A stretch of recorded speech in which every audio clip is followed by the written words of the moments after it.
Hello दोस्तों, good morning. एक बार फिर से आप सभी को धीरज सीटेट एकेडमी में स्वागत है। तो दोस्तों, अब हमारे पास बहुत ही कम समय बच गया है बीपीएससी 69 की तैयारी के लिए। तो जो भी समय बचा हुआ है कम से कम एक बुक आया है एडुटेरिया का, इसमें 12 सेट दिया हुआ है। 12 सेट 12 दिन धुआंधार क्लास आपका चलेगा, डिस्कशन फुल डिस्कशन के साथ। अगर अभी तक आप हमारे इस वीडियो को लाइक या शेयर या सब्सक्राइब नहीं किए हैं इस चैनल को, तो सब्सक्राइब कर लें। और एक बात बता देना चाहते हैं दोस्तों, चाहे आप बीपीएससी के डीएम का तैयारी कीजिए या चाहे आप टीचर का तैयारी कीजिए, परीक्षा तो आपका बीपीएससी ही लेगी।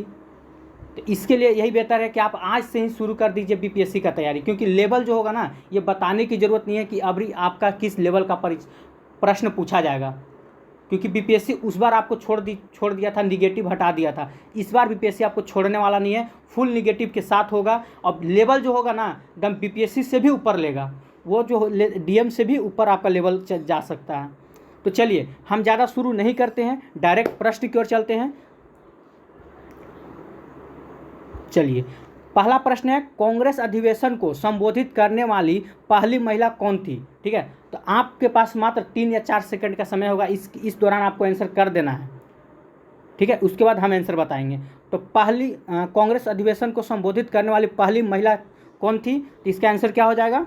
कदामनी गांगुली। कौन थी? कदामनी गांगुली थी। देखिए, आपसे क्या पूछ रहा है? संबोधित करने वाली, ये ना कि प्रथम महिला पूछ रहा होगा। बहुत कोई तो एनी बेसेंट भी मार दिए होंगे, ठीक है, लेकिन जो आपसे पूछ रहा है उस पर थोड़ा फोकस कीजिएगा। नेक्स्ट क्वेश्चन की ओर चलते हैं, क्वेश्चन नंबर 2।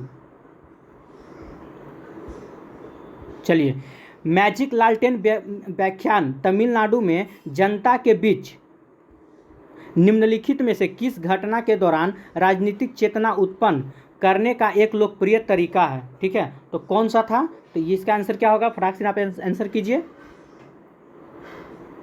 स्वदेशी आंदोलन हो जाएगा। स्वदेशी आंदोलन कब हुआ था दोस्तों? तो याद रखना होगा 7 अगस्त। ठीक है, 7 अगस्त 1905 को। ये कब हुआ था? 7 अगस्त 1905 को हुआ था। चलिए, अगला प्रश्न की ओर चलते हैं। निम्नलिखित में से कौन काकोरी षड्यंत्र मामले में सरकारी वकील था? ठीक है, इस मामले में सरकारी वकील कौन था? आंसर कीजिएगा फटाक से। चलिए, इसका आंसर क्या हो जाएगा? JN मुल्ला। हम बात करते हैं काकोरी कांड की। तो ये काकोरी कांड जो था, ये कब हुआ था? तो याद रखिएगा 9 अगस्त। ठीक है, 9 अगस्त 1925 को। 9 अगस्त 1925 को हुआ था। चलिए, नेक्स्ट क्वेश्चन की ओर चलते हैं। और हाँ, अगर आपको इस वीडियो का अगर PDF चाहिए तो हमारे व्हाट्सएप नंबर पे आप मैसेज कर सकते हैं। जो व्हाट्सएप नंबर है वो हम आपको लास्ट में दे दिया जाएगा। ठीक है, चलिए फिलहाल शुरू करते हैं।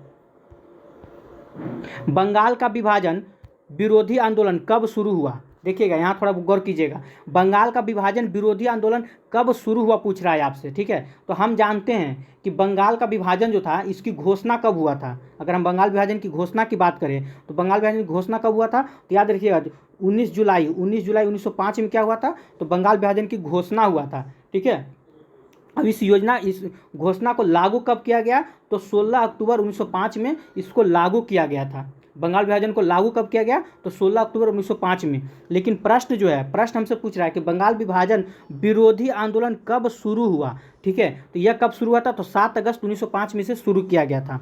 चलिए, नेक्स्ट क्वेश्चन की ओर चलते हैं, क्वेश्चन नंबर 5। गांधी जी के पहले के आंदोलन के संबंध में निम्नलिखित घटनाओं को सही कालानुक्रम में व्यवस्थित करना है कि सबसे पहले कौन हुआ था। ठीक है, तो इसका आंसर क्या हो जाएगा? तो अगर हम सबसे पहले देखें तो सबसे पहले हमारा क्या हुआ था? तो सबसे पहले हुआ था हमारा चंपारण सत्याग्रह। ठीक है, जिसका प्रथम जो दिया हुआ आपका प्रथम सविनय अवज्ञा, ये कब हुआ था? ये हुआ आपको 1917 में हुआ था। ठीक है, अच्छा, उसके बाद अगर हम देखें तो इसके बाद क्या हुआ था? तो याद रखिएगा 11 मार्च। ठीक है, यानी कि ऑप्शन नंबर 4 हो जाएगा, पहली भूख हड़ताल। तो पहली भूख हड़ताल कब हुआ था? यह आपका हुआ था 11 मार्च 1918 में हुआ था। ठीक है, 11 मार्च 1918 में क्या हुआ था? पहली भूख हड़ताल हुआ था। अगर हम बात करें, चलिए, खेड़ा सत्याग्रह का, तो खेड़ा सत्याग्रह कब हुआ था? यह आपका हो जाएगा 22 मार्च। खेड़ा सत्याग्रह कब हुआ था? तो 22 मार्च 1918 में। 22 मार्च 1918 में। और ये हो जाएगा आपका 11 मार्च 1918 में। और ये हो जाएगा आपका 1917 में। ठीक है। और एक बचा पहली सामूहिक हड़ताल, ये कब हुआ था? तो इसी को हम रोयल सत्याग्रह के नाम से जानते हैं, ठीक है। तो ये कब हुआ था? ये आपका 1919 में हुआ था। तो इस दौरान आप मिला लीजिए कि सबसे पहले कौन हुआ। तो सबसे पहले आपका हो जाएगा प्रथम संविधान आंदोलन 1917 में, और इसके बाद क्या हो जाएगा? तो पहली भूख हड़ताल, यानी कि 2-4, क्या हो जाएगा? 2-4, ठीक है, यानी कि क्या हो जाएगा? चलिए 2-4, इसके बाद कौन हो जाएगा? इसके बाद 22 मार्च, यानी खेड़ा सत्याग्रह, 2-4-3, तब 1। देख लेते हैं कौन सा ऑप्शन में है। 2-4-3-1, 2-4-1-3, यानी कि इनमें से कोई नहीं। क्या हो जाएगा? उपयुक्त में से कोई नहीं, ऑप्शन नंबर ई हो जाएगा। चलिए नेक्स्ट क्वेश्चन की ओर चलते हैं। क्वेश्चन नंबर 6, निम्नलिखित में से किसने सबसे पहले प्रस्तावित किया कि स्वराज को पूर्ण स्वतंत्रता के रूप में परिभाषित किया जाना चाहिए? ये सबसे पहले किसने किया था? ठीक है, तो ये सबसे पहले आपका किसने किया था? तो याद रखिएगा, मौलाना, किसने किए थे? तो मौलाना हसरत मोहानी ने, मौलाना हसरत मोहानी ने किए थे, ठीक है। तो ऑप्शन नहीं दिया हुआ, तो इसका ऑप्शन क्या हो जाएगा? एक मिनट, इनमें से कोई नहीं। चलिए नेक्स्ट क्वेश्चन की ओर चलते हैं। क्वेश्चन नंबर 7, निम्नलिखित में से किसने 1931 में कांग्रेस के कराची अधिवेशन के लिए मौलिक अधिकारों पर प्रस्ताव का मसौदा तैयार किया था? ठीक है, तो ये किसने किया था? तो ये पंडित जवाहरलाल नेहरू ने किया था। और 1931 में कांग्रेस का अधिवेशन जो हुआ था, उसके अध्यक्ष कौन थे? अगर कभी पूछ दे 1931 में कांग्रेस का अध्यक्ष कौन थे, तो याद रखिएगा सरदार वल्लभ भाई पटेल। कौन थे? सरदार वल्लभ भाई पटेल थे। सरदार वल्लभ भाई पटेल थे। 1931 में भारतीय राष्ट्रीय कांग्रेस के अध्यक्ष कौन थे? तो सरदार वल्लभ भाई पटेल। नेक्स्ट क्वेश्चन की ओर चलते हैं। क्वेश्चन नंबर 8, गांधी जी ने कांग्रेस से अपने इस्तीफा की घोषणा कब की थी? तो याद रखिएगा 1934 में। और गांधी जी का एक अधिवेशन हुआ था बेलगांव में, वो कब हुआ था? तो बेलगांव में जो अधिवेशन गांधी जी ने किए थे वो कब किए थे? 1924 में, याद रखिएगा। चलिए नेक्स्ट क्वेश्चन की ओर चलते हैं। क्वेश्चन नंबर 9, चलिए निम्नलिखित में से कौन सा क्रिप मिशन का मुख्य प्रस्ताव नहीं था? ठीक है, तो क्रिप मिशन का मुख्य प्रस्ताव नहीं था। उससे पहले हम देख लेते हैं कि क्रिप मिशन भारत कब आया। अगर हम बात करें क्रिप मिशन भारत कब आया, तो याद रखिएगा 1942 में। क्रिप मिशन भारत कब आया था? 1942 में। चलिए तो चलते, इसका आंसर क्या हो जाएगा? तो इसका आंसर आपका क्या हो जाएगा? ये हो जाएगा ऑप्शन नंबर 1, द्वितीय विश्व युद्ध के बाद भारत के लिए पूर्ण स्वतंत्रता, ठीक है, ये नहीं था। चलिए अगला क्वेश्चन की ओर चलते हैं। क्वेश्चन नंबर 10, चलिए निम्नलिखित में से किस वर्ष बंगाल के मिदनापुर जिले में, ठीक है, जातीय सरकार का गठन किया गया? तो किस वर्ष किया गया था? तो 10 का आंसर क्या हो जाएगा? 1942। चलिए अगला क्वेश्चन की ओर चलते हैं। क्वेश्चन नंबर 11, संविधान सभा 1946 के संबंध में निम्नलिखित का मिलान करें और नीचे दिए गए सही विकल्प का चयन करें। चलिए, तो संघ शक्ति के समिति का अध्यक्ष कौन थे? तो पंडित जवाहरलाल नेहरू, ये सही है। हाउस कमेटी के कौन थे? तो सीतारमैया, ये भी सही है। मौलिक अधिकार उप समिति के कौन है? तो जेपी कृपलानी, ये भी सही है। अल्पसंख्यक उप समिति कौन है? तो ये भी सही है। यानी कि जो सीधा सीधा दिया हुआ ये पूरा का पूरा आपका सही है। तो इसका आंसर क्या हो जाएगा? ऑप्शन नंबर ए हो जाएगा।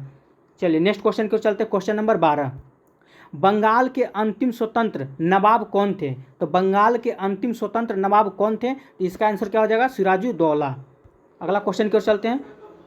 क्वेश्चन नंबर 13, चलिए क्वेश्चन नंबर 13 देखते हैं। चलिए अगला प्रश्न की ओर हम चलते हैं। किस संधि ने प्रथम आंग्ल सिख युद्ध को समाप्त किया? तो इसका आंसर बताइए, किस संधि ने प्रथम आंग्ल सिख युद्ध को समाप्त किया था? सबसे पहले देखिए, प्रथम आंग्ल सिख युद्ध कब हुआ था? अगर हम यहाँ पे फोकस करें, प्रथम आंग्ल सिख युद्ध कब हुआ था? ठीक है, तो ये कब हुआ था? ये आपका 1846 के बीच में हुआ था। ठीक है, प्रथम आंग्ल सिख युद्ध कब हुआ था? 1845-46 के बीच में हुआ था। अगर दूसरी की बात करें तो दूसरा कब हुआ था? 1849 में हुआ था। याद रखिएगा, प्रथम आंग्ल सिख युद्ध कब हुआ था? 1845 से 1846, और दूसरा बात करें तो 1849 में हुआ था। चलिए अब प्रश्न की ओर चलते हैं। तो किस संधि ने प्रथम आंग्ल सिख युद्ध को समाप्त किया था? किस संधि के द्वारा हुआ था? ये आपका हो जाएगा लाहौर की संधि के द्वारा। किस संधि के द्वारा? तो लाहौर की संधि। अगर हम अमृतसर की संधि की बात करें, अमृतसर की संधि कब हुआ था? तो याद रखिए 1809 में। अमृतसर की संधि कब हुआ था? तो 1809 में हुआ था। चलिए नेक्स्ट क्वेश्चन की ओर चलते हैं। भारत में थियोसॉफी की शुरुआत किसके द्वारा की गई? ठीक है, तो ये किसके द्वारा की गई थी? तो एनी बेसेंट के द्वारा की गई थी। अगला क्वेश्चन की ओर चलते हैं। सर्वेंट्स ऑफ इंडिया सोसाइटी की स्थापना किसके द्वारा की गई थी? तो 1905 में गोपाल कृष्ण गोखले के द्वारा की गई थी। नेक्स्ट प्रश्न की ओर चलते हैं। एक मिनट, चलिए, निम्नलिखित समाचार पत्रों को उनकी भाषा के साथ सम्मिलित के मतलब मिलान करना है, ठीक है। तो अल हिलाल, अल हिलाल किस भाषा में लिखी जाती थी? उर्दू भाषा में। अल हिलाल मतलब किसकी पत्रिका थी? तो याद रखिएगा ये आपका किसका था? मौलाना अबुल कलाम आज़ाद का। अगर अल हिलाल की पूछे थे किसका था, तो याद रखिएगा किसका था? तो मौलाना, ठीक है, मौलाना अबुल कलाम आज़ाद, मौलाना अबुल कलाम आज़ाद का। अल हिलाल किसकी पत्रिका थी? तो मौलाना अबुल कलाम आज़ाद का। अगर हम बात करें ये किसका हो जाएगा? उर्दू। और केसरी केसरी किसकी थी? तो बाल गंगाधर तिलक, ठीक है। 21 भाषा में छपती थी, मराठी भाषा में। स्वदेश मित्रन की भाषा में छपता था, ये आपका हो जाएगा तमिल भाषा में छपती थी। समाचार दर्पण की बात करें तो बंगाली भाषा में। तो क्या हो जाएगा? एक का आपका हो जाएगा दू, एक का दू कौन में? ऑप्शन नंबर बी, यानी कि ऑप्शन क्या हो जाएगा? बी में। अगला क्वेश्चन की ओर चलते हैं, क्वेश्चन नंबर 17। चलिए, बोला सही कालक्रम के अनुसार चुनना है, ठीक है। तो इसमें क्या हो जाएगा? इसका ऑप्शन नंबर हम पहले आपको बता देते हैं, ऑप्शन नंबर 2 हो जाएगा अभिनव भारत। तो अभिनव भारत कब हुआ था? तो 1904 में। अगर अभिनव भारत की बात करें तो 1904 में। इंडिया इंडिपेंडेंस लिंक की ये कब हुआ था? 1907 में, ठीक है। ये कब हुआ था? 1907 में। भारत नौजवान ये आपका 1926 में जो भगत सिंह के द्वारा किया गया था। और हिंदुस्तान सोशलिस्ट रिपब्लिक एसोसिएशन ये आपका 1928 में, ये भी भगत सिंह के द्वारा किया गया था, ठीक है। चलिए अगला क्वेश्चन की ओर चलते हैं। इसका आंसर क्या हो जाएगा? इसका आपका हो जाएगा 2। नेक्स्ट क्वेश्चन चलते हैं। एकमात्र हड़प्पा शहर जिसमें मुख्य सड़क पर प्रवेश द्वार वाले घर थे, ठीक है, तो कौन था? ये आपका लोथल हो जाएगा। अगर पूछ दे कभी लोथल किस नदी के किनारे बसा हुआ है? लोथल किस नदी के किनारे बसा हुआ है? याद किस नदी किनारे है? तो भोगवा नदी, ठीक है, भोगवा नदी के किनारे। लोथल किस नदी किनारे बसा हुआ? तो भोगवा नदी। अगला क्वेश्चन की ओर चलते हैं, क्वेश्चन नंबर 19। प्रारंभिक वैदिक युग के बारे में गलत कथन का चयन करना है, ठीक है। तो गलत कथन कौन सा है देख लेते हैं। तो अगर हम देखें पहला ऑप्शन समाज प्रतिष्ठात्मक था, तो ये सही बात है। महिलाओं को बहुत सामाजिक स्थिति प्राप्त था और वे प्रत्येक धार्मिक समारोह में भाग लेती थी, यह भी आपका सही है। ऋग्वेद में विनाश और गुलामी के अस्तित्व का उल्लेख है, यह भी आपका सही है। यानी कि इसमें कौन हो जाएगा? उपयुक्त में से कोई नहीं, इसमें कोई भी बात आपका गलत नहीं दिया गया है। चलिए नेक्स्ट क्वेश्चन की ओर चलते हैं, क्वेश्चन नंबर 20 की ओर। चलिए आंसर कीजिएगा आप लोग इसका भी थोड़ा, कि निम्नलिखित का मिलान करें और नीचे दिए गए सही विकल्प का चयन करना है। विनय पिटक किससे मतलब होती था? और सुत पिटक किससे था? अधिधम पिटक किससे था? चलिए तो हम इसका मिलान करते हैं। अगर विनय पिटक बोले, विनय पिटक का संबंध किससे था? तो अनुशासन के नियम से, ठीक है, अनुशासन के नियम से। सुत पिटक अगर बोले, सुत पिटक का किससे था? ये हो जाएगा, इसमें क्या होता है? तो बुद्ध उपदेशों का संग्रह है। सुत पिटक में क्या है? बुद्ध के उपदेशों का संग्रह है।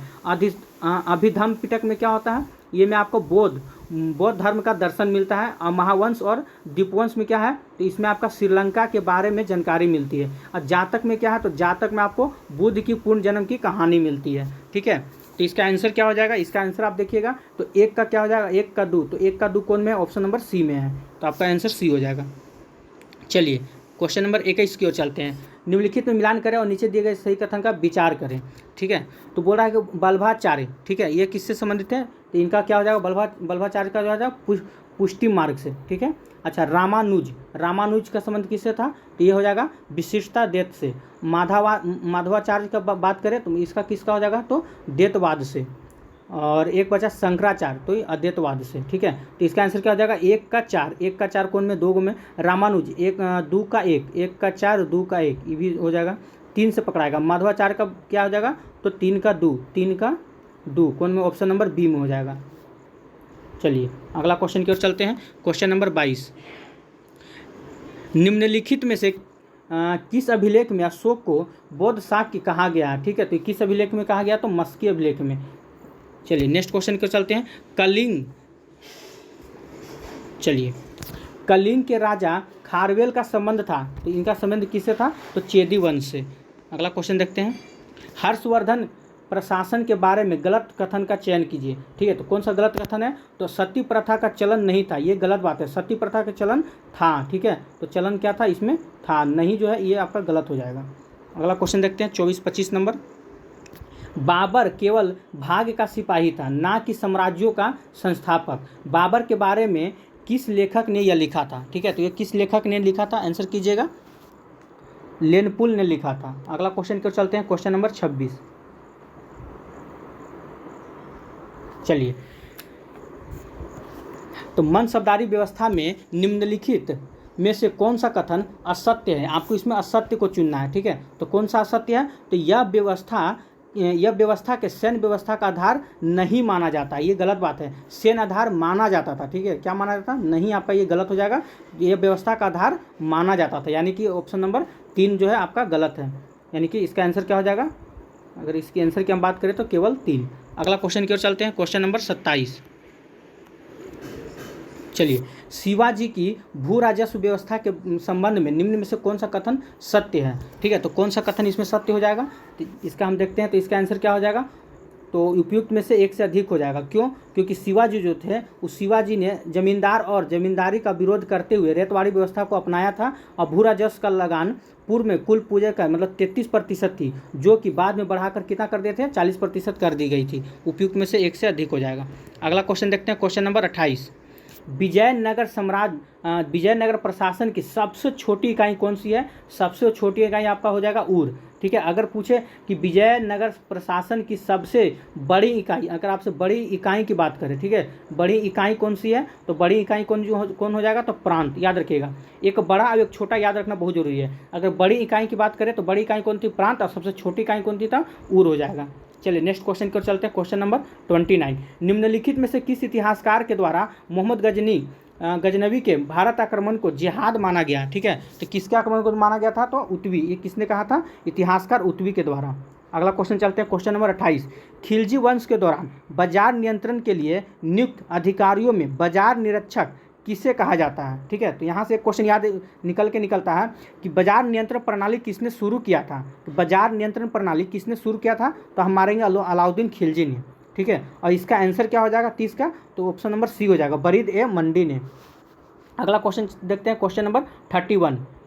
निम्नलिखित में से कौन सी प्रमुख गैस शनि ग्रह पर पाई जाती है? ठीक है, तो शनि ग्रह पर कौन सी गैस पाई जाती है? तो याद रखिएगा, यहाँ पे हाइड्रोजन, हीलियम पाई जाती है, यानी कि उपयुक्त में से अधिक। अगला क्वेश्चन देखते हैं, क्वेश्चन नंबर 32। चलिए, निम्नलिखित में से आग्नेय चट्टान के संबंध में कौन सा कथन असत्य है? आपसे असत्य पूछ रहा है, ठीक है। तो कौन सा कथन असत्य है? तो याद रखिएगा, तो आग्नेय चट्टानों में जीवाश्म पाए जाते हैं, ये क्या है? ये आपका असत्य है, ठीक है। यहाँ जीवाश्म नहीं पाए जाते हैं, याद रखिएगा, यहाँ जीवाश्म नहीं पाए जाते हैं। यहाँ बोल रहा है कि पाए जाते हैं, ये आपका गलत बात है। ऑप्शन नंबर क्या हो जाएगा? सी। नेक्स्ट क्वेश्चन की ओर चलते हैं, क्वेश्चन नंबर 33।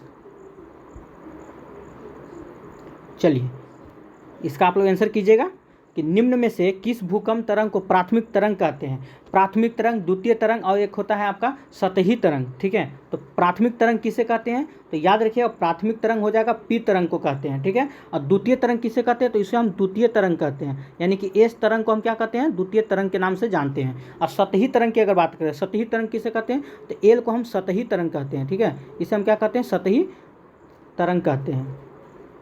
चलिए, तो इसका आंसर क्या हो जाएगा? प्राथमिक तरंग आपसे पूछा था, तो प्राथमिक तरंग क्या हो जाएगा? पी तरंग हो जाएगा। अगला क्वेश्चन देखते हैं, अफ्रीका महाद्वीप के एटलस पर्वत का विस्तार निम्न में से किन क्षेत्रों में देखा जा सकता है? ठीक है, तो किन क्षेत्रों में देखा जा सकता है? तो option number A, Morocco, Algeria और ट्यूनीशिया में देखा जा सकता है। चलिए, क्वेश्चन नंबर 35 की ओर चलते हैं।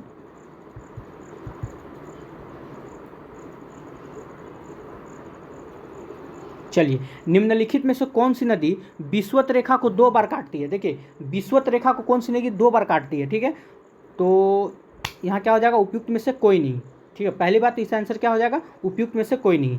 अब देखिए, थोड़ा सा समझिए, माही नदी जो है वो कर्क रेखा को, ठीक है, माही नदी वो कर्क रेखा को 2 बार काटती है, ठीक है। माही नदी कर्क रेखा को 2 बार काटती है। अच्छा, लिम्पोपो नदी की अगर हम बात करें तो ये क्या करती है? मकर रेखा को, ठीक है। लिम्पोपो नदी तो मकर रेखा को 2 बार काटती है, ठीक है। लिम्पोपो नदी मकर रेखा को 2 बार काटती है।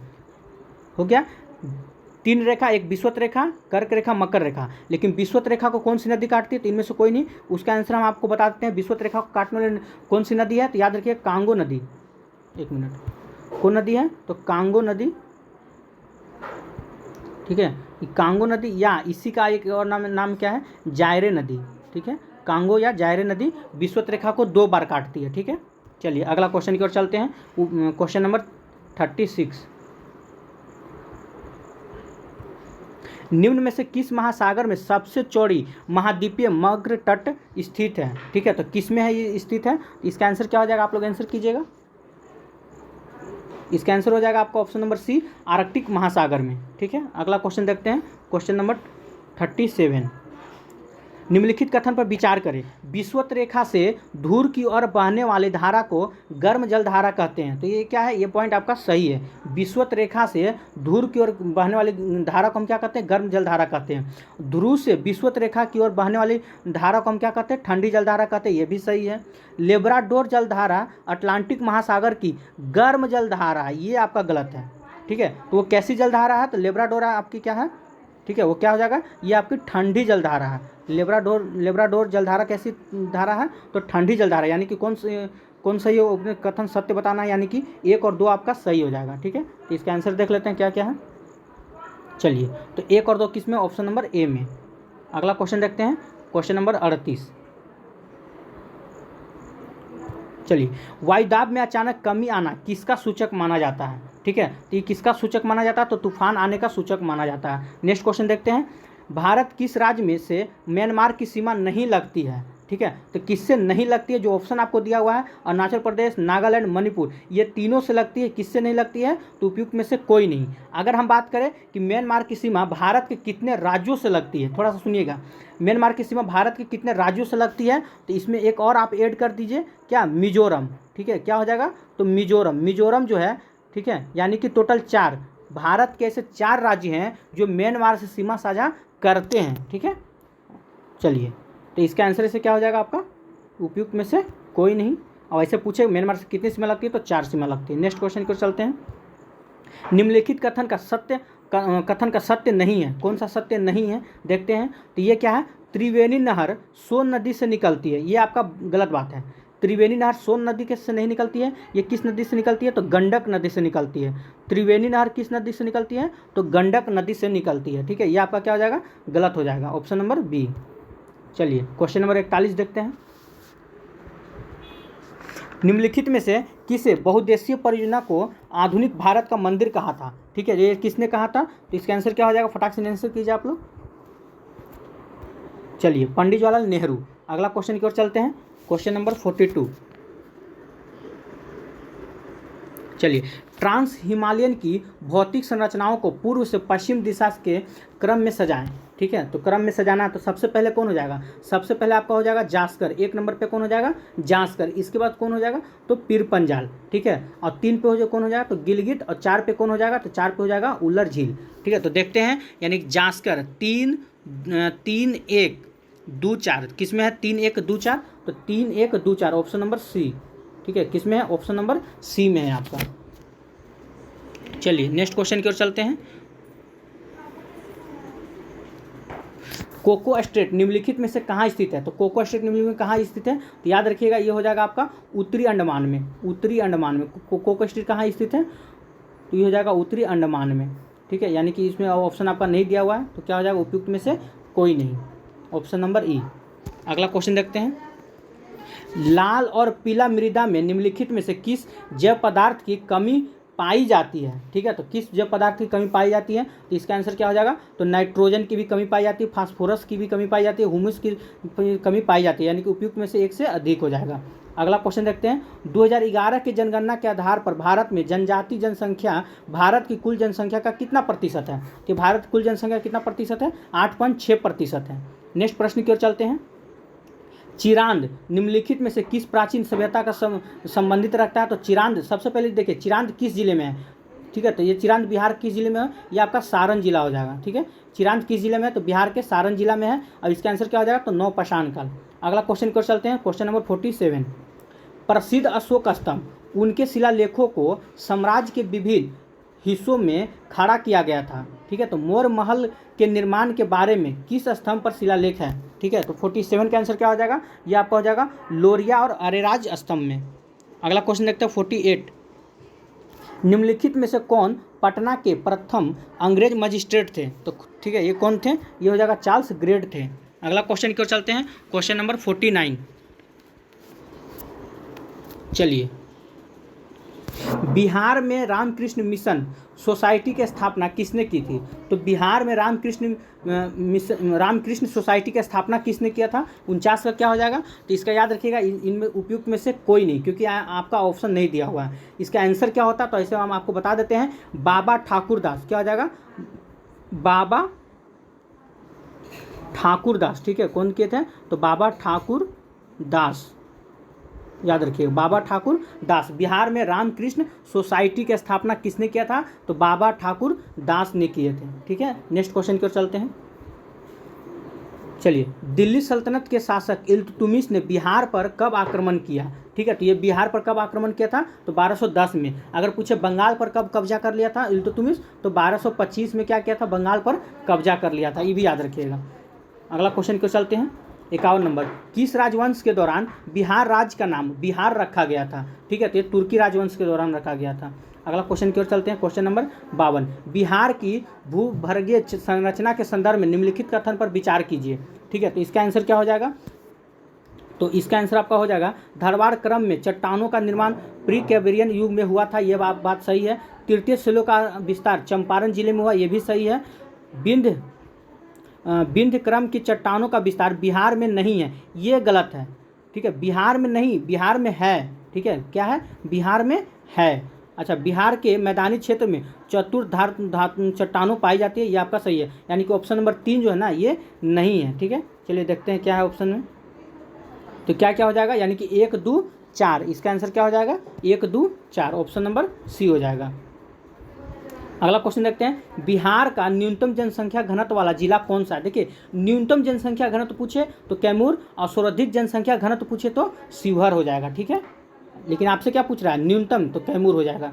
अगला क्वेश्चन देखते हैं, बिहार की जनगणना 2011 के अनुसार 2001 और 2011 के बीच साक्षरता दर में वृद्धि थी, तो कितनी प्रतिशत की वृद्धि हुई है? तो देखिए, 2001 में कितना था पता है? तो 2001 में आपका था 47%।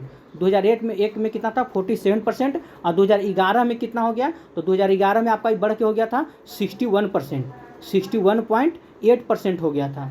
ठीक है, यानी कि 10 साल का आपका रिकॉर्ड पूछा है, 2001 से लेकर 2011 तक, यानी 10 साल में। तो 10 साल में कितना बढ़ के हो गया? इसमें कितना वृद्धि हुई है? तो जब आप देखिएगा तो इसमें टोटल आपका वृद्धि कितना हो जाएगा? 14.8% की वृद्धि हुई है साक्षरता दर में। चलिए, क्वेश्चन नंबर 55 की ओर हम चलते हैं। चलिए, भारत सरकार अधिनियम 1935 के अनुसार केंद्रीय विधान परिषद में बिहार के सदस्यों की संख्या कितनी निर्धारित की गई थी? ठीक है, तो इसमें कितनी निर्धारित की गई थी? तो 8। अगला क्वेश्चन देखते हैं, भारत छोड़ो आंदोलन के दौरान बिहार में कहाँ समानांतर सरकार गठित की गई थी? तो याद रखिएगा, भारत छोड़ो आंदोलन कब हुआ था? सबसे पहले अगर हम बात करें भारत छोड़ो आंदोलन कब हुआ था, तो ये 8 या 9 अगस्त, कभी कभी आपको दोनों दे देगा, कभी 8 दे देता है, कहीं कहीं 9 दे देता है। ठीक है, और कब हुआ था? 1942 में, 8 या 9 अगस्त 1942 में भारत छोड़ो आंदोलन हुआ था। ठीक है, तो यहाँ पूछा जा रहा है बिहार से कौन थे? तो याद रखिए, भागलपुर, एक भागलपुर में हो जाएगा। जो भागलपुर में किसके नेतृत्व में हुआ था? तो ये आपका सिया राम के नेतृत्व में हुआ था। भागलपुर में किसके नेतृत्व में? तो सिया राम के नेतृत्व में। ठीक है, अच्छा, और सुल्तानपुर, एक सुल्तानपुर में हुआ था, किसके नेतृत्व में हुआ था? तो इसका हो जाएगा लंगलाल चौधरी, ऐसी कुछ नाम था इनका, लंगलाल चौधरी के नेतृत्व में हुआ था। ठीक, गठित हुआ था। चलिए, अगला क्वेश्चन देखते हैं, 57। पटना में अखिल भारतीय महिला सम्मेलन का आयोजन किस वर्ष किया गया था? तो पटना में अखिल भारतीय महिला सम्मेलन का आयोजन किस वर्ष किया गया था? तो 1929 में किया गया था। अगला क्वेश्चन देखते हैं, क्वेश्चन नंबर 58। वर्ष 1946 में मुस्लिम लीग द्वारा प्रत्यक्ष कार्यवाही के दौरान किसने कहा था, हम बहुत बड़ी भूल करेंगे यदि हम बिहार की जनता और उसके मंत्रिमंडल को मुस्लिम लीग के नेताओं के हिंसक असभ्य आंदोलन के सामने असुरक्षित छोड़ देंगे? ये कथन किसका था? ये बाल गंगाधर तिलक का था। नेक्स्ट क्वेश्चन की ओर चलते हैं, क्वेश्चन नंबर 59। चलिए, इसका आंसर देने की कोशिश कीजिएगा। बिहार सोशलिस्ट पार्टी की स्थापना कब हुई थी? बताइए, इसकी बिहार सोशलिस्ट पार्टी की स्थापना कब हुई थी? चलिए, ठीक है, जुलाई 1931 में हुई थी। नेक्स्ट क्वेश्चन की ओर चलते हैं। चलिए, आंसर कीजिएगा। बिहार लोक शिकायत निवारण अधिकार अधिनियम किस वर्ष पारित किया गया? चलिए, आंसर कीजिएगा फटाक से। चलिए, बहुत बढ़िया, 2016 में किया गया था। अगला क्वेश्चन देखते हैं, दाब का ईसाई मात्रक क्या होता है? चलिए, तो इसका क्या हो जाएगा, न्यूटन प्रति मीटर स्क्वायर भी होता है, ठीक है, जिसे हम क्या बोलते हैं, पास्कल बोलते हैं, यानी कि उपयुक्त में से एक से अधिक हो जाएगा। अगला क्वेश्चन देखिएगा। चलिए, माप के साथ उपकरण का मिलान करना है, किसका किससे मतलब ये संबंधित रखता है। चलिए, इंटरफेरोमीटर का संबंध किससे है, बताइए फटाक से। इंटरफेरोमीटर का संबंध किससे है, ये हो जाएगा आपका समतल ध्रुवीकृत प्रकाश का घूर्णन से, ठीक है। चलिए, पोटेशियोमीटर का संबंध किससे है, तो विद्युत विभवांतर से है। कैलोरीमीटर का संबंध किससे है, तो कैलोरीमीटर का संबंध आपका किससे हो जाएगा, विशिष्ट ऊष्मा क्षमता से हो जाएगा। रूलर का संबंध किससे है, तो रूलर की अगर हम बात करें तो रूलर की हम क्या करते हैं, लंबाई में, ठीक है, यानी कि 1 का क्या हो जाएगा, 1 का 4, ठीक है, 1 का 4, 2 का 2, 3 का 3, किस में है देख लेते हैं। चलिए, 1 का 4, 2 का 2, 3 का 3, डी का 1, यानी कि ऑप्शन नंबर क्या हो जाएगा, 1 हो जाएगा। अगला क्वेश्चन को चलते हैं। निम्नलिखित में से कौन सी एक अदिश राशि नहीं है, ठीक है, तो अदिश राशि नहीं है तो कौन हो जाएगा, तो बल। बल क्या है, एक सदिश राशि है। बल क्या है, तो बल एक सदिश राशि है, ठीक है। चलिए, अगला क्वेश्चन देखते हैं।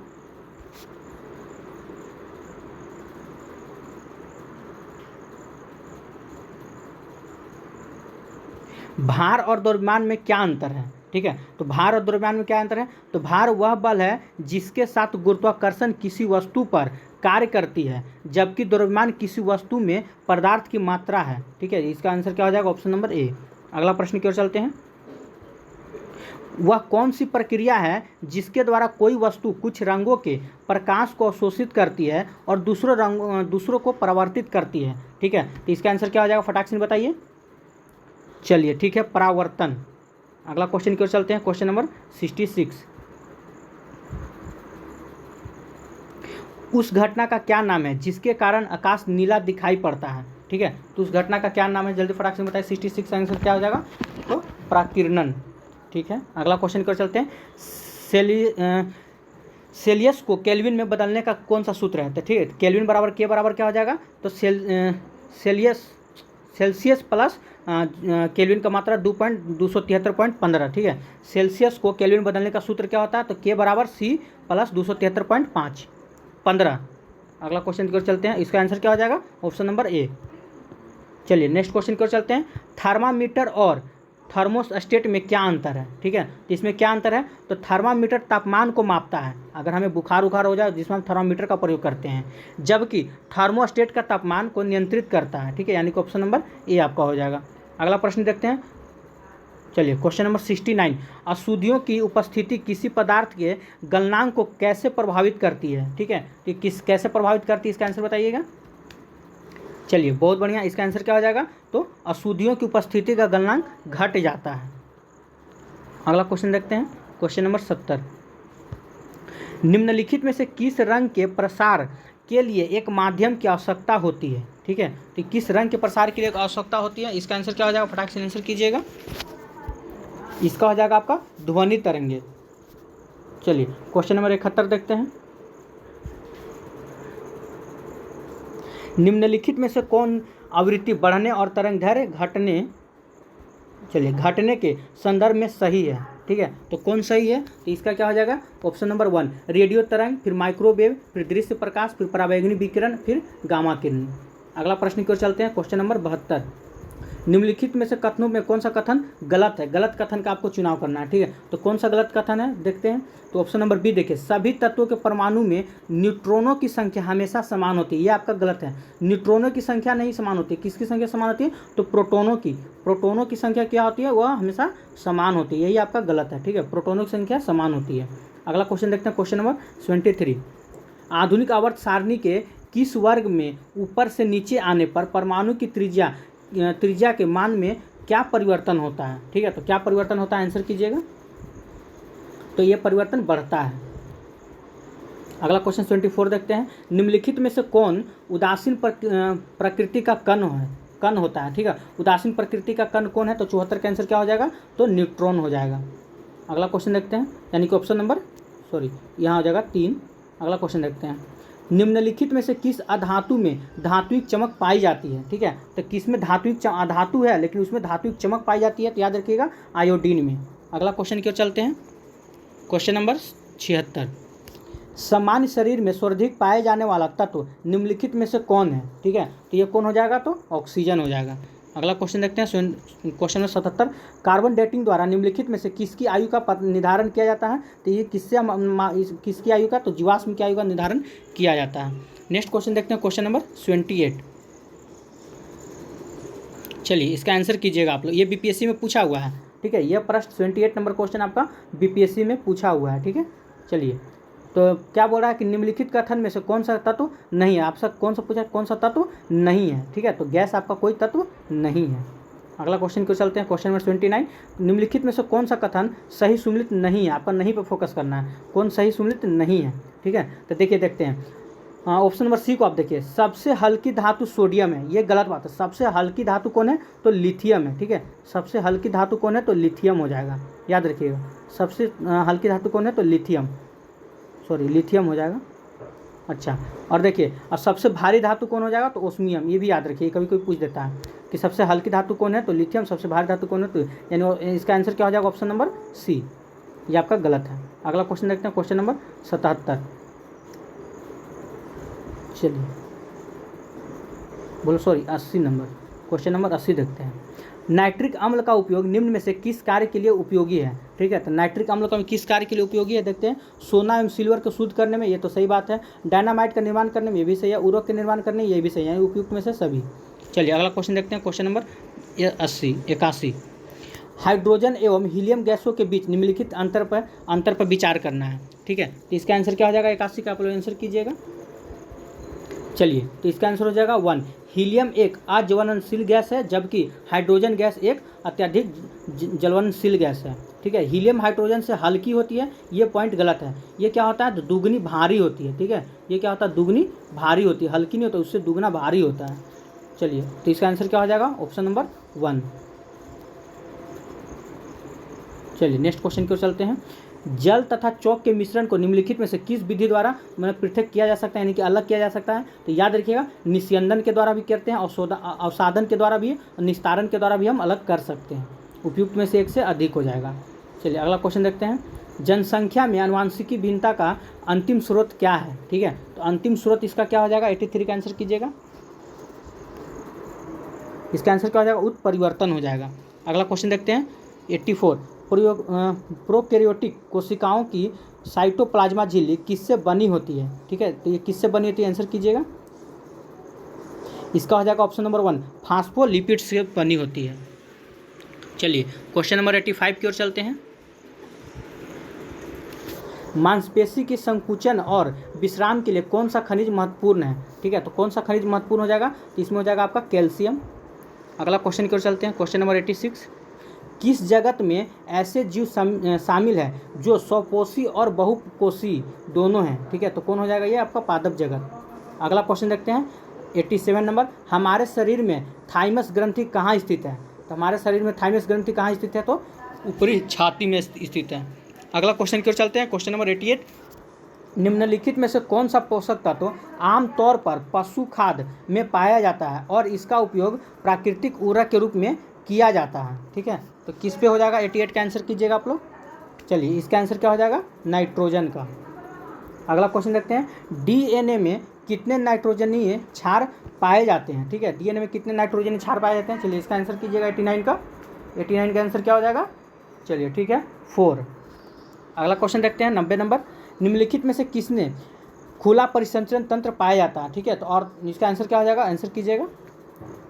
ठीक है, ऑर्थोपोडा में होता है ये। इसमें कौन कौन आ जाएगा? जैसे कि केकड़ा इसमें क्या होता है? खुला परिसंचरण तंत्र होता है। केकड़ा हो जाएगा, मकड़ी हो जाएगा, ऐसे बहुत से उदाहरण हैं, इसमें खुला परिसंचरण तंत्र होता है। अगला क्वेश्चन की चलते हैं, क्वेश्चन नंबर 91।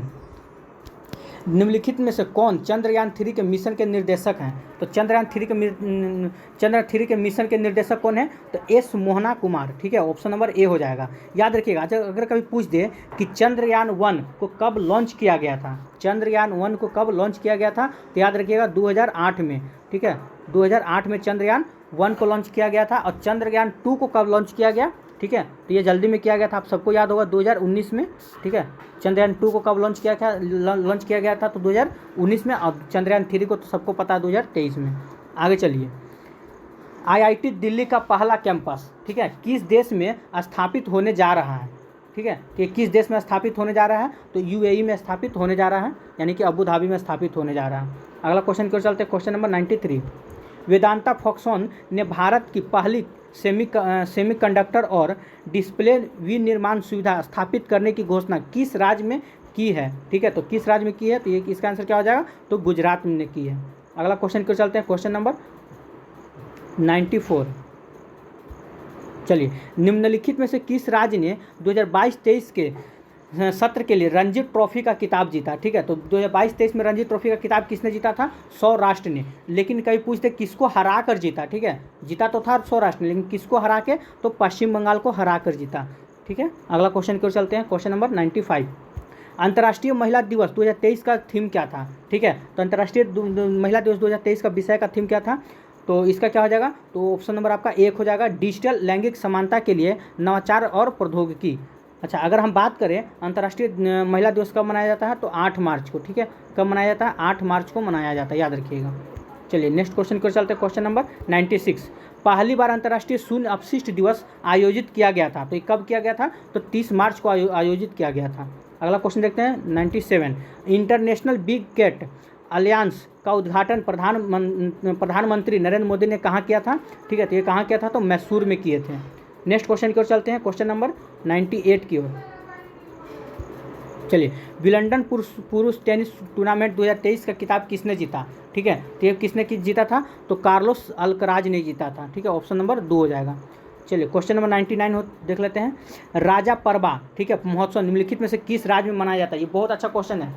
राजा परबा निम्नलिखित में से किस राज्य में मनाया जाता है, फटाक से आंसर कीजिए आप लोग, तो इसका आंसर क्या हो जाएगा, तो उड़ीसा में मनाया जाता है, ठीक है। चलिए आगे चलते हैं। निम्नलिखित में से कौन भारत में अनुसूचित वाणिज्यिक हवाई परिवहन सेवाओं को संचालित करने के लिए अनापत्ति प्रमाण पत्र NOC प्राप्त करने वाली पूर्वोत्तर भारत की पहली एयरलाइंस कौन है, ठीक है, तो कौन सा हो जाएगा, 100 का आंसर क्या हो जाएगा, चलिए आंसर कीजिएगा आप लोग, जेटविंग्स एयरवेज हो जाएगा, ठीक है। चलिए क्वेश्चन नंबर 101 देखते हैं। निम्नलिखित में से किस व्यक्ति या संस्था ने गांधी शांति पुरस्कार 2021 जीता, तो गांधी शांति पुरस्कार 2021 किसे दिया गया था, किसने जीता, तो गीता प्रेस, ये कहाँ के थे, गोरखपुर के। चलिए क्वेश्चन नंबर चलते हैं, क्वेश्चन नंबर 102 की ओर। चलिए आंसर कीजिएगा 102 में। ग्लोबल जेंडर गैप इंडेक्स 2023 में भारत में की रैंक कौन सा है, ठीक है, तो इसका रैंक कौन सा है, चलिए 127वां रैंक है। आगे देखते हैं। अंग्रेजी वर्ग में साहित्य अकादमी युवा पुरस्कार 2023 किससे प्रदान किया गया, ठीक है, तो ये किससे प्रदान किया गया, तो अनिरुद्ध कनिसेट्टी को प्रदान किया गया। नेक्स्ट क्वेश्चन को चलते हैं।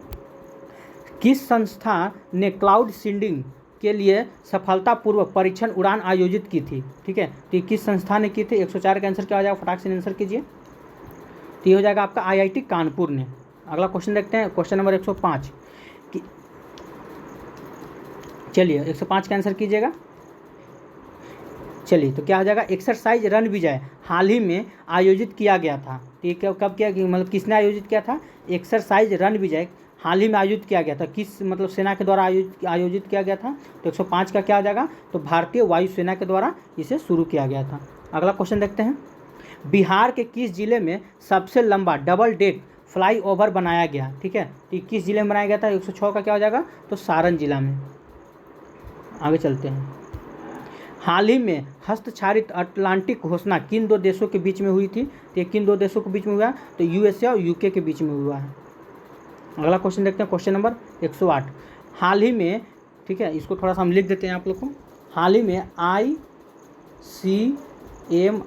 ठीक है, तो हाल ही में ICMR द्वारा मधुमेह और गैर संचारी रोग पर किए गए शोध के अनुसार भारत में कितने लोगों को मधुमेह होने का अनुमान है, ठीक है, तो कितने लोगों को, तो 101 मिलियन लोगों को मधुमेह होने का अनुमान है। 109 में क्या हो जाएगा, भारत के पहले अंतर्राष्ट्रीय क्रूज का नाम क्या है जिसे चेन्नई से हरी झंडी दिखाकर रवाना किया गया था, तो कौन था, MV एक्सप्रेस। अगला क्वेश्चन देखते हैं, क्वेश्चन नंबर 110। हाल ही में नरेंद्र मोदी ने सिविल सेवकों के लिए पहले राष्ट्रीय प्रशिक्षण कॉन्क्लेव को एकीकृत कहाँ किया? ठीक है, तो 110 का आंसर क्या हो जाएगा, फटाक से कीजिएगा। ये आपका किया था, थोड़ा सा हिंट्स दे देते हैं, प्रगति मैदान में किए थे। ठीक है, कहाँ किए थे? प्रगति मैदान में। प्रगति मैदान कहाँ का? ये दिल्ली का, नई दिल्ली का प्रगति मैदान में किए थे। चलिए 109 नंबर 110 हो गया। 111 की ओर आते हैं, क्वेश्चन नंबर 111। जून में राष्ट्रपति श्रीमती द्रौपदी मुर्मू ने किस देश का दौरा किया जो किसी भारतीय राष्ट्रपति की पहली यात्रा थी? ठीक है, तो कौन हो जाएगा इसका आंसर? तो सर्बिया की। अगला क्वेश्चन देखते हैं, क्वेश्चन नंबर 112। चलिए, तो 112 में क्या है? भारतीय विशिष्ट पहचान प्राधिकरण के नए सीईओ के रूप में किसे नियुक्त किया गया है? चलिए, तो किसे नियुक्त किया गया, आंसर कीजिएगा इसका।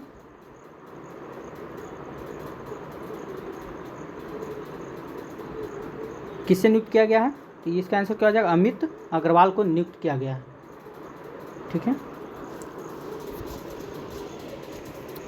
चलिए अगला क्वेश्चन को चलते हैं। टेनिस में अधिकतम ग्रैंड स्लैम का खिताब किसने जीता? ठीक है, तो ये किसने जीता था? ये सबको पता होगा, नोवाक जोकोविच। ये कहाँ के रहने वाले हैं? ये सर्बिया के रहने वाले। कहाँ के रहने वाले हैं? तो ये सर्बिया के रहने वाले, याद रखिएगा। नोवाक जोकोविच कहाँ के रहने वाले? सर्बिया के। ये सबसे ज़्यादा टेनिस में, ठीक है, अधिकतम में ग्रैंड स्लैम का खिताब जीते हैं। चलिए अगला क्वेश्चन देखते हैं।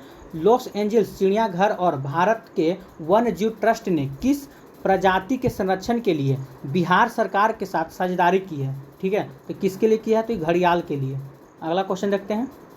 किस बैंक ने बचत बैंक खाता धारकों के लिए मेरा खाता मेरा नाम लॉन्च किया है? ठीक है, तो किस बैंक ने किया है? तो इंडियन ओवरसीज बैंक।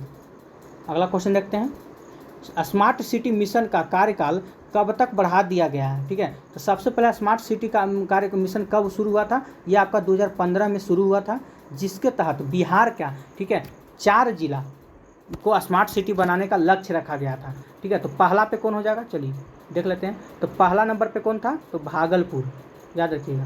पहला नंबर पे कौन था? तो भागलपुर, सॉरी, पहला पे कौन हो जाएगा? तो भागलपुर। चलिए दूसरा पे कौन हो जाएगा? तो मुजफ्फरपुर। तीसरा पे कौन हो जाएगा? तो बिहार शरीफ। और चौथा पे अगर पूछे तो चौथा पे आपका हो जाएगा पटना। ठीक है, इसे स्मार्ट सिटी बनाने का लक्ष्य रखा गया था। इसे तो डेट कब बढ़ा दिया? जून 2024 तक कर दिया गया है। अगला चलते हैं, क्वेश्चन नंबर 117 में। प्रधानमंत्री, ठीक है, नरेंद्र मोदी जी ने निम्नलिखित में से किस राज्य में एक नए कमल के आकार के हवाई अड्डे का उद्घाटन किया है? ठीक है, तो ये किस राज्य में किए हैं? तो कर्नाटक में। नेक्स्ट क्वेश्चन की ओर चलते हैं, क्वेश्चन नंबर 118। सीवेज को साफ करने के लिए वेडिकुट नामक रोबोटिक सफाई कर्मी लॉन्च करने वाला पहला राज्य कौन था? ठीक है, तो पहला राज्य कौन था? ये हो जाएगा आपका केरल। चलिए नेक्स्ट क्वेश्चन की ओर चलते हैं, क्वेश्चन नंबर 119। भारत का पहला 100%, ठीक है, डाई मिथाइल ईथर ईंधन वाला ट्रैक्टर किसके द्वारा विकसित किया गया? ठीक है, तो ये किसके द्वारा किया गया था? तो IIT कानपुर के द्वारा किया गया था। चलिए क्वेश्चन नंबर 120 देखते हैं। हाल ही में जारी बाघ जनगणना 2022 के अनुसार बाघ भारत में वर्तमान बाघों की आबादी कितनी है? देखिए 2022 के अनुसार आपसे पूछ रहा है। ठीक है, तो 2022 के अनुसार अगर पूछे तो इसका आंसर क्या हो जाएगा? तो इसका आंसर आपका हो जाएगा 2022 के अनुसार 3167। ठीक है, ऑप्शन नंबर ए हो जाएगा 3167। लेकिन अगर आप 2023 के अनुसार पूछे, जुलाई 2023 में, ठीक है, देख लीजिए, जुलाई 2023 में इसकी संख्या बढ़कर कितना हो गई थी? जुलाई 2023 में बढ़ के 3682, यानी कि 3682 हो गया। बाघों की संख्या 2023 में कितना बढ़ गया? 3682। चलिए नेक्स्ट क्वेश्चन को चलते हैं, क्वेश्चन नंबर 121।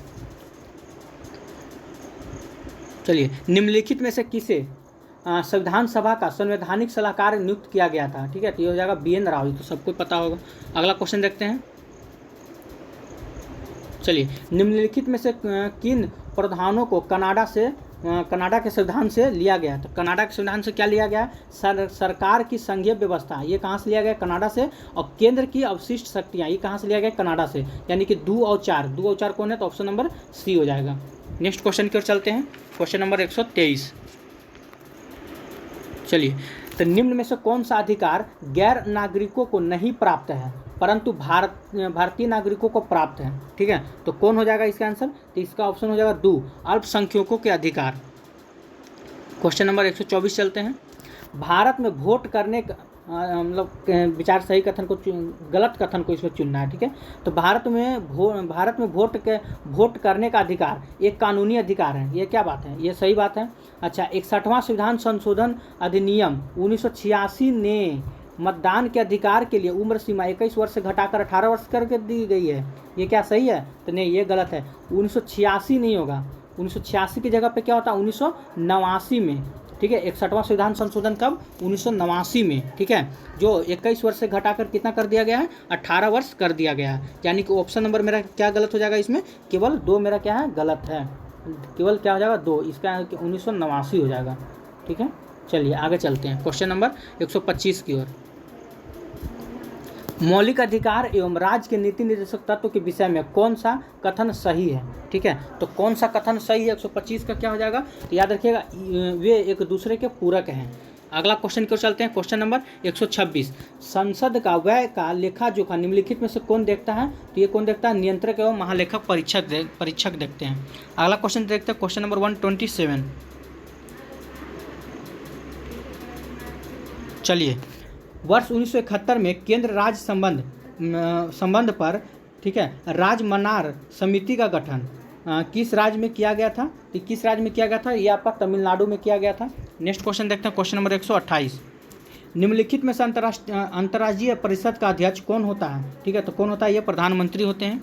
क्वेश्चन नंबर 129 देखते हैं, निम्नलिखित में से किस प्रधानमंत्री के कार्यकाल में 74वां संविधान संशोधन अधिनियम लागू किया गया था? ठीक है, तो किसके कार्यकाल में? तो पीवी नरसिम्हा राव के कार्यकाल में।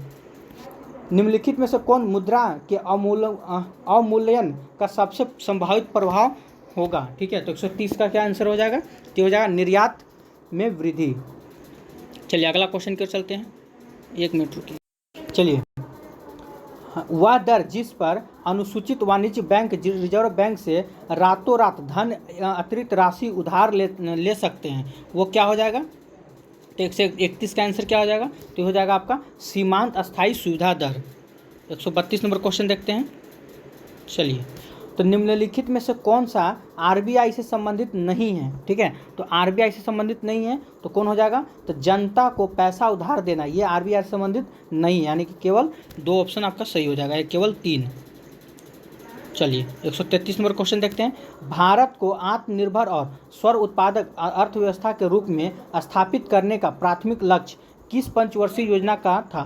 ठीक है, तो कौन सा पंचवर्षीय योजना का था? 133 का क्या हो जाएगा? तो याद रखिए 133 का हो जाएगा आपका तीसरी पंचवर्षीय योजना।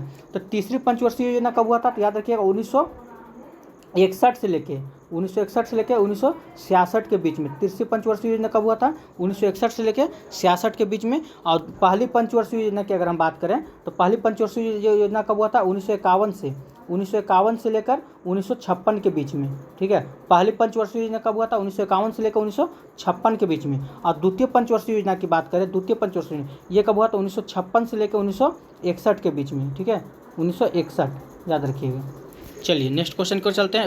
134 बजट 23-24 के अनुसार नई व्यक्तिगत आयकर व्यवस्था में स्वलंबों की संख्या 6 से घटाकर कितनी कर दी गई थी? ठीक है, तो ये कितनी कर दी थी? आंसर बताइएगा। तो इसका आंसर क्या हो जाएगा? तो 5 कर दी गई थी। कितना कर दी गई थी? तो 5 कर दी गई थी। चलिए क्वेश्चन नंबर 135 देखते हैं। चलिए, वित्तीय वर्ष 23-24 के लिए रेलवे की पूंजीगत परिव्यय कितना खर्च रखा गया था? ठीक है, तो कितना रखा गया था? तो 2.4 करोड़ रुपए रखा गया था। नेक्स्ट क्वेश्चन की ओर चलते हैं।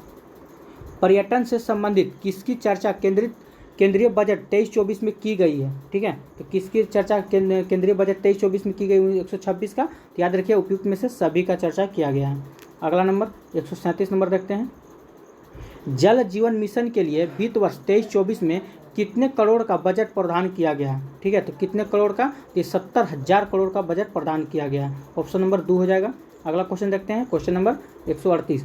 आर्थिक समीक्षा 22-23 के अनुसार वित्तीय वर्ष 23-24 के लिए आर्थिक वृद्धि दर का अनुमान कितना लगाया गया है? ठीक है, तो इसका आंसर कीजिएगा। 138 का क्या हो जाएगा? तो ऑप्शन नंबर सी 6.0 से लेकर 6.8% लगाया गया है।